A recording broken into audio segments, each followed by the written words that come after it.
नमस्कार, मी मृणाल कुकिंग या यूट्यूब चॅनलवर आपल्या सर्वांचं हार्दिक स्वागत.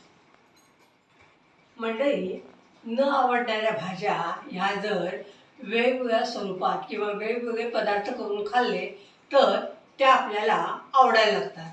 त्यातलीच एक भाजी म्हणजे दुधी भोपळा. दुधी भोपळा हा अत्यंत पौष्टिक आहे. त्याच्यामध्ये फायबर्स आहेत, प्रोटीन्स आहेत. मुख्य म्हणजे तो अल्कलाईन गुणधर्माचा असल्याकारणानं पित्तशामक आहे, हृदयविकारावर खूप फायदेशीर आहे आणि आपलं वजन नियंत्रणात राहतं. शिवाय ब्लड प्रेशर नियंत्रणात ठेवण्यास ते मदत करतं. दुधी भोपळ्याची भाजी बऱ्याच जणांना आवडत नाही. मग दुधी हलवा किंवा दुधी भोपळ्याची थालीपीठं असे आपण प्रकार करून घालतो. आज मी दुधी भोपळ्याचे कोफ्ते म्हणजे कोफ्ता करी करणार आहे.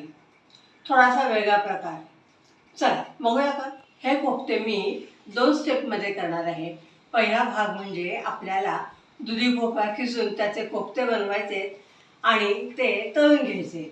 आणि दुसरा भाग म्हणजे ग्रेव्हीमध्ये करून त्या कोफ्त्यांना त्या ग्रेव्हीमध्ये सोडायचे.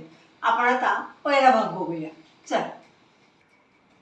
दुधी घेतलेला आहे, चवीपुरतं मीठ, मिरची आणि आलं यांचा ठेचा घेतलेला आहे, धने पावडर आणि जिरे पावडर घेतलेली आहे, हातावर क्रश करून घेतलेला ओवा आहे. इथं मी बडीशेप थोडी कुटून घेतलेली आहे. हा माझा शोध आहे की बडीशेप जर ह्याच्यात घातली ना तर अतिशय सुंदर चव येते. थोडंसं तीळ आहे आणि नावाला 1 चमचा खोबरं आहे, कोथिंबीर आहे. 1 मोठी वाटी मी डाळीचं पीठ घेतलं आहे आणि 4 चमचे तांदळाचं पीठ घेतलेलं आहे. आपला दुधी भोपळ्याचा किस किती होईल त्याच्यावर आपल्याला हे सगळं वापरायचं आहे. दुधी भोपळा मिठाच्या पाण्याने स्वच्छ धुवून घेतला आहे. त्याची मी आता सालं काढते आहे. या अशा सालांची एक छान अशी पौष्टिक चटणी बनवलेली आहे. तो व्हिडिओ पण ह्या आठवड्यात अपलोड होईल, तो नक्कीच बघा. सालं काढून झालेली आहेत. आता हा दुधी भोपळा मी खिसून घेते आहे. दुधी भोपळा चवीला गोड आहे का नाही बघून घ्यायचं आहे. चांगला आहे. गोड नसला तरी कडू पण नाही आहे. बऱ्याच वेळा दुधी गोड असतो पण कधीकधी त्याला चवच नसते, त्याला आपल्याला सजवावं लागतं. तसं हा गोड नाही आहे पण कडू पण नाही आहे, छान आहे. दुधी भोपळा कडू लागला तर तो टाकून द्यायचा आहे, अजिबात वापरायचा नाही आहे. दुधी भोपळा मी खिसून घेते. दुधी भोपळा खिसून झालेला आहे. आता ह्याच्यातलं पाणी काढायचे आणि पूर्ण असा जरा दुधी भोपळा कोरडा करायचा आहे. तुम्ही असं ह्याच्यात काढा किंवा आधी ह्याच्यात काढून घ्या आणि मग ते ह्याच्यात ओतलं तरी चालेल, पण पाणी एकदम काढून घ्यायचे.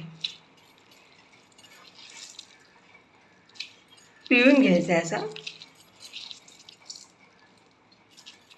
दुधी भोपळ्याच्या किसामधलं पाणी काढून घेतलेलं आहे. पाणी आपलं एवढं निघालेलं आहे. हे पाणी तुम्ही असंच पिऊ शकता, दुधी भोपळ्याचा रस म्हणून. मी आता हे ह्याच्यामध्येच ग्रेव्हीमध्ये किंवा हे कोफ्ते तयार करताना वापरणार आहे. चवीपुरतं मीठ घातलेलं आहे. मैत्रिणींनो, सध्या पावसाळा आहे. मीठ चिकटून बसतं, ओलं होतं, त्यामुळं ते कमी प्रमाणात घालायचं आहे. लागलं तर आपण नंतर चाखून घेऊन घालू शकतो. आलं मिरची ठेचा, धनेपूड आणि जिरेपूड, हातावर चोळून घेतलेला ओवा, 1 चमचा बडीशेप आहे, ते मी खलबत्त्यात कुटून घेतलेली आहे. याची चव अतिशय सुंदर येते. थोडेसे तीळ आणि अर्धा चमचा खोबरं माझं उरलं तर ते घालून टाकते. थोडीशी कोथिंबीर. मिश्रण सगळं एकजीव करायचे.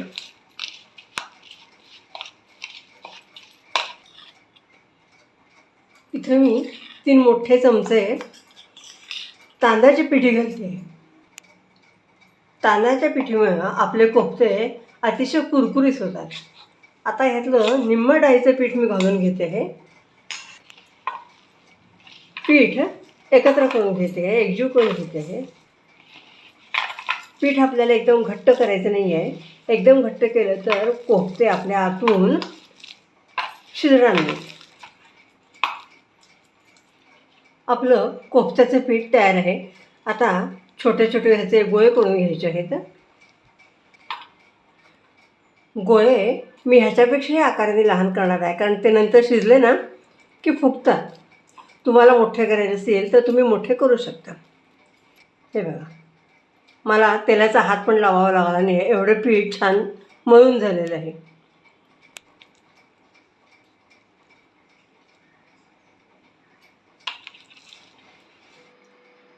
आपण तयार केलेल्या पिठाचे 14 कोफ्ते झालेले आहेत.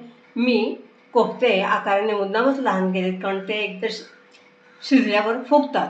शिवाय एखाद्याला घरी नाही आवडला तो जो एखादाच खातो, टाकून द्यायची वेळ आली तर आपले जास्त वाया जात नाहीत.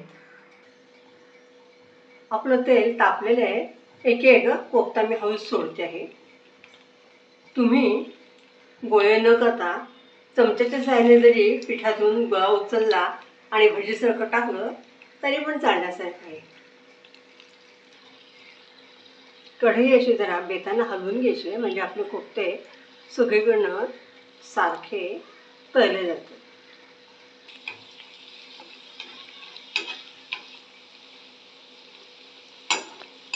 कोफ्ते आपले चांगले तळून व्हायला लागलेले. कोफ्त्यामधलं तेल मी निसळून घेतलंय आणि ते खाली काढून घेते आहे. कसे छान एकसारख्या रंगावर तळले गेलेले आहेत. उरलेले कोफ्ते मी असेच तळून घेते आहे. आपला दुसरा घाणा पण छान तळून झालेला आहे. रंग तर एवढा सुंदर येत आहे.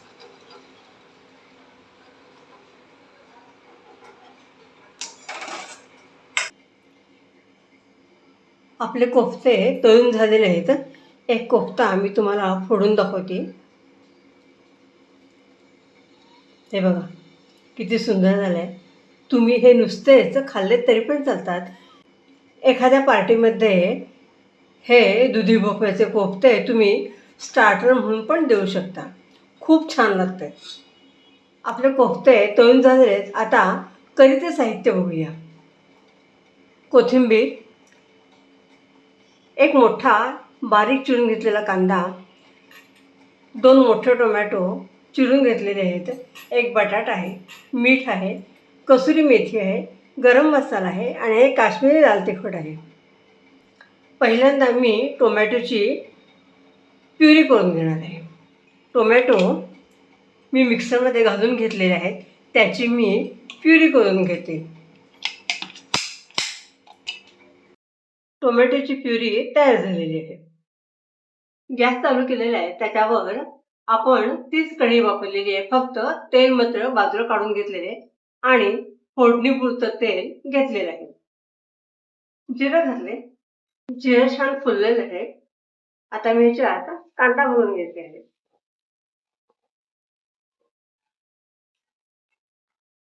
बऱ्याच ठिकाणी ग्रेव्हीचे वेगवेगळे प्रकार करतात. कुणी कांदा आणि बटाटा करतात, कुणी कांदा आणि टोमॅटो करतात. अशा वेगवेगळ्या प्रकारच्या आपल्याला ग्रेव्ही करता येतं. एक टोमॅटो उकडलेला होता तो घालते. आपल्याला बटाटा आणि कांदा स्मॅश करून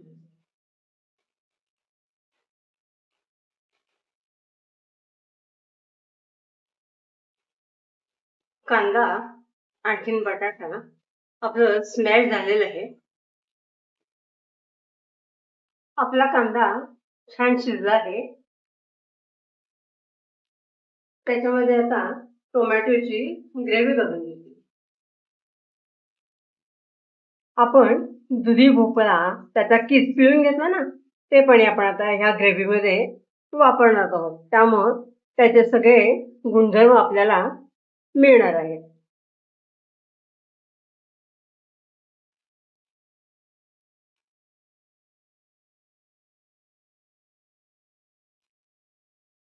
टोमॅटोची प्युरी आपल्याला शिजवून घ्यायची आहे. तेल सुटेस्तोपर्यंत आपण ती शिजवून घेणार आहोत. टोमॅटो प्युरी आपली शिजलेली आहे. तेल सुटायला लागले. थोडासा रंग पण टोमॅटो प्युरीचा बदललेला आहे. मसाले घालून घेते आहे. चवीपुरतं मीठ कमी करायचे. कोफ्त्यामध्ये पण मीठ आहे. गरम मसाला 1 चमचा. तुम्ही ह्याच्यामध्ये तुमचा आवडीचा कुठलाही मसाला घालू शकता.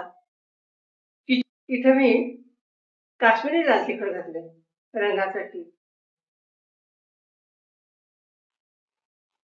गरम मसाल्याच्या ऐवजी तुम्ही किचन किंग मसाला किंवा तुमचा अजून कुठला आवडीचा मसाला असला तर तो घालू शकता.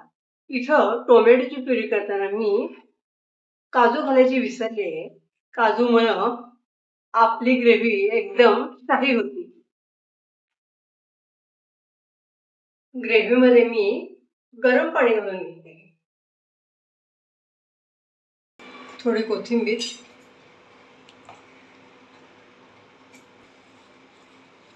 फायनल टच कसुरी मेथी हातावर चोळून घेतलेली आहे.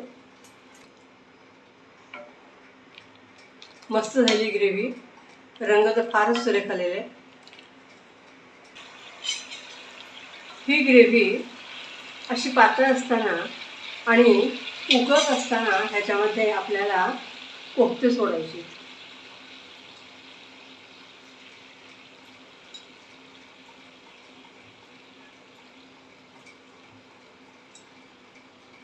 ह्या कोफ्त्यांवर फक्त 2च मिनिटं झाकण ठेवायचे आणि गॅस बंद करून घ्यायचे. 2 मिनिटं झालेली आहेत. मी गॅस बंद करून घेतलेला आहे. हे बघा आपले कोफ्ते कसे छान झालेले आहेत. रंग तर फार सुंदर आलेला आहे. आता कोफ्ते सर्व्हिंग बाउलमध्ये काढून घेते आहे. कोफ्ता कसा सुंदर झालाय बघा. मी इथं 10 कोफ्तेच घातले आणि 4 कोफ्ते मला नुसते खायला म्हणून बाजूला ठेवलेत.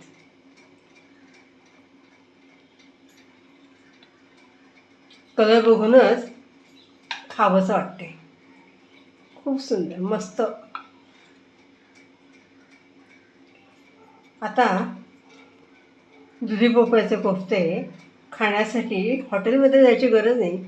घरच्या घरी पण आपण करू शकतो.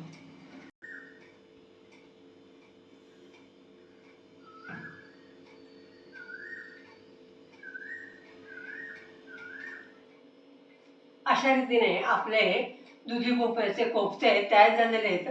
रेसिपी आवडल्यास लाईक, शेअर, सबस्क्राईब करा. तुमचे अभिप्राय कळवा. नेहमी तेच पदार्थ खाण्यापेक्षा थोडासा बदल माणसाला चांगला वाटतो. त्यामुळे अशा प्रकारचे बदल नेहमीच करत जावा.